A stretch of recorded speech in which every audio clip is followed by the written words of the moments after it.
Hello दोस्तों, नमस्ते, प्रणाम। किशन बानी में आप लोग। हम तो आशा करते हैं आप लोग बहुत अच्छा खबर। आज हम आप लोग के एगो बहुत ही प्यारा सा नकटा गीत सुनाते हैं, बहुत ही प्यारा बाटे। तो आप लोग के किसी ना कमेंट करके बता लो। अगर चैनल पे नया हो खबर लो तो प्लीज चैनल के सब्सक्राइब कर लो। वीडियो पसंद आई तो लाइक कर लो।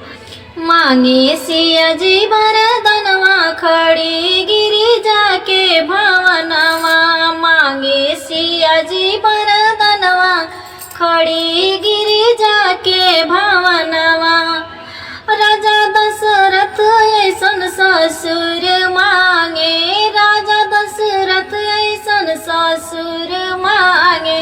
रघुवर मांगे सजनवा खड़ी गिरी जाके भावनवा, रघुवर मांगे सजनवा खड़ी गिरी जाके भावनवा।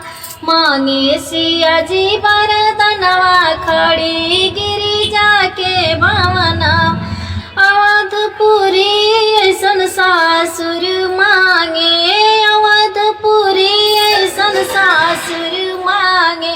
लक्ष्मण ऐसन देवरवा खड़ी गिरी जाके भावनवा, लक्ष्मण ऐसन देवरवा खड़ी गिरी जाके भावनवा। मांगे सिया जी बरदनवा खड़ी गिरी जाके भावनवा। बढ़िया।